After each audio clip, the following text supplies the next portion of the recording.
Tem desejo de se aprofundar na palavra de Deus para ter mais firmeza? E o mais importante, se você quiser realmente saber interpretar corretamente a palavra de Deus, eu tenho um convite para fazer a você. Quero te convidar para conhecer o Bacharel Livre em Teologia do Nascido de Novo. Curso com mais de 80 matérias, mais de 50 bônus exclusivos para você, com todo o material incluso, que vai te levar a ter o seu certificado e a sua credencial de teólogo. Para conhecer todos os detalhes do curso, é só clicar em Saiba Mais aqui embaixo. Então, eu queria começar nessa primeira parte, cara, falando de como é que começa a tua história com Deus. Você nasceu num lar cristão, você conheceu Jesus depois.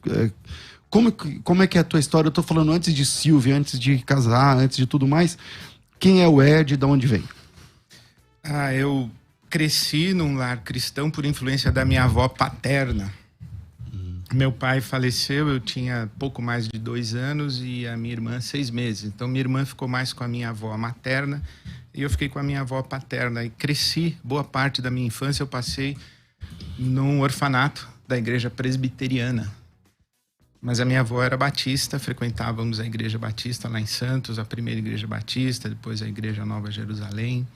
Então, eu cresci com uma orientação cristã tradicional, reformada, batista, presbiteriana, muito e institucionalizado num orfanato. Você ficou quanto tempo no orfanato, cara? Eu fiquei no orfanato, mas a minha avó era diretora, então era meio institucionalizado. Eu seguia toda a rotina do orfanato, mas era um semi-internato, as crianças iam embora pra casa, no final da tarde, os seus pais, as mães iam buscá-las, e eu ficava muito tempo com a minha avó.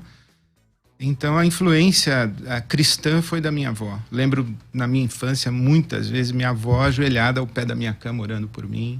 Que legal. E isso fez... E seu pai foi alfabetizado com a Bíblia. Essa história do seu pai foi como? Seu pai faleceu? Meu pai teve um problema de insuficiência renal. Naquele tempo, a hemodiálise era algo que estava muito no início. Ele foi um dos primeiros pacientes da Santa Casa de Santos. Uma coisa que hoje seria simples para resolver. Eu acho que se fosse hoje, talvez ele tivesse melhor condição de saúde, mas infelizmente faleceu. E você ficou até quantos anos nessa fase? Eu fiquei até os 10 anos, eu fiquei com a minha avó, e depois a minha mãe resolveu e nós nos mudamos para o Rio de Janeiro, que a família da minha mãe, todas as minhas tias, as irmãs dela, no Rio de Janeiro, e nós moramos lá durante 5 anos, no Rio de Janeiro. Rio mesmo? Rio de Janeiro. Fui batizado na Igreja Batista de Acari. Que legal. Antes mesmo da Fábrica de Esperança, da Vinde, aquilo tudo lá. No meu tempo era Forma e Plaque ainda, o que veio depois a ser a Fábrica de Esperança, mas eu fui batizado na Igreja Batista de Acari com 11 anos. Mas a Fábrica de Esperança era um trabalho mais da presbiteriana, né? Não, era um trabalho do reverendo Caio Fábio. Mas ele era presbiteriano na época, era presbiteriano.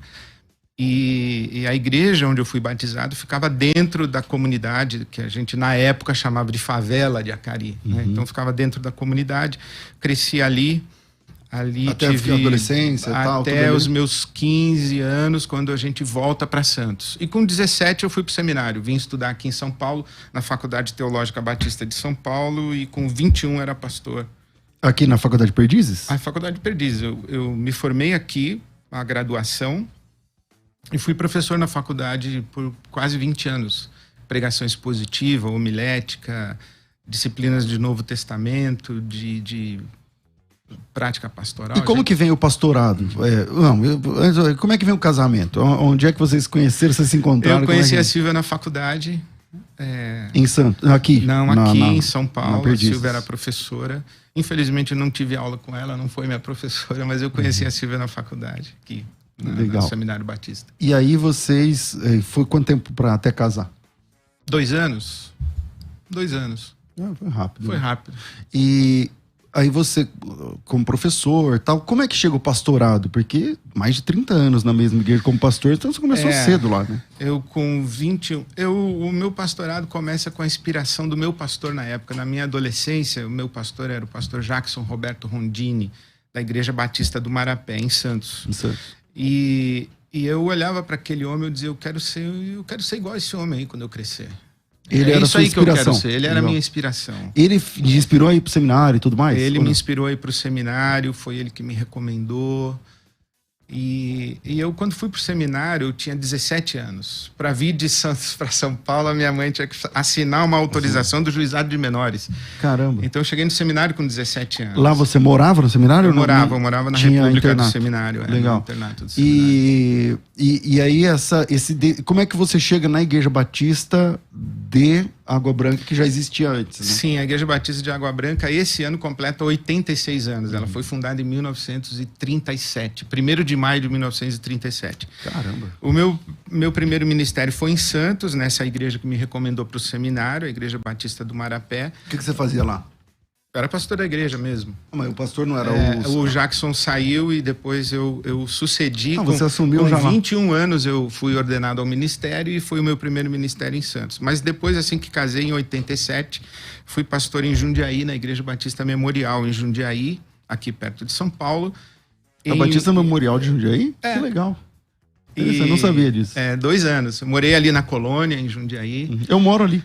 Eu Não moro brinca. perto. Eu Não moro ali brinca. na Colônia. Eu morei ali na Colônia e fui pastor da Igreja Memorial. Eu esqueci o nome da avenida ali. Eu esqueci o nome da avenida. Aquela avenida que Gandra, leva... não sei aquela Gandra. Que leva pro Soares estádio Gandra. do Paulista. Exato. Pro Paulista. Aquela avenida ali que eu morava. É isso aí. E em 89 viemos para São Paulo, para a Igreja Batista de Água Branca.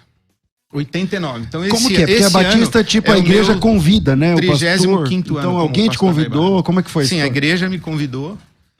E no começo era interessante, eu tinha que colocar estatutariamente a igreja renovava o meu mandato anualmente. Anualmente? Tinha uma assembleia Caramba. que renovava o meu mandato anualmente, depois de uns 4, 5 anos renovou por 3 anos e assim foi indo e esse ano é o meu 35º ano como pastor na IBAB.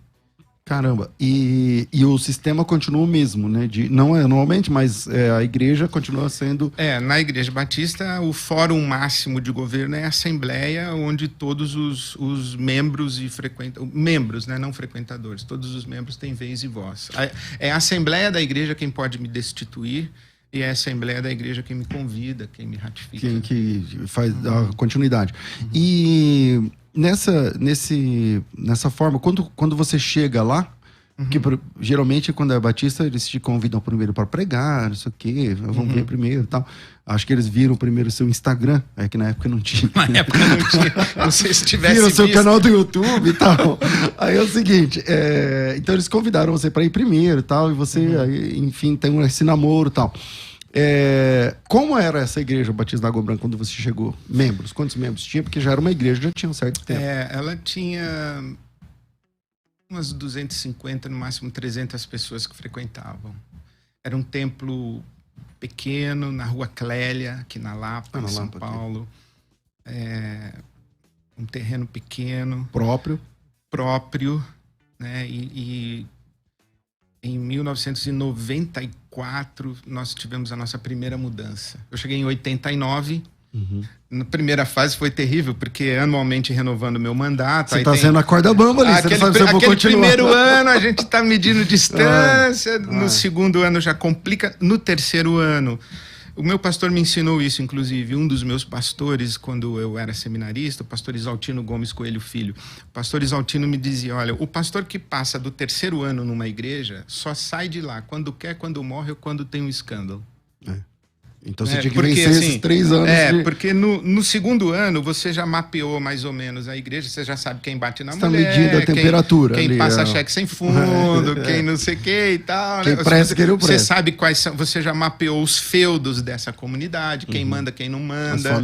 As famílias fundadoras, donas, as famílias que são as maiores contribuintes. Isso numa estrutura batista ou de uma igreja reformada, completamente diferente do movimento neopentecostal, né? Estou falando de uma igreja reformada, uma igreja batista, com um universo de famílias entrelaçados, o primo de um casou com a filha do outro e assim por diante.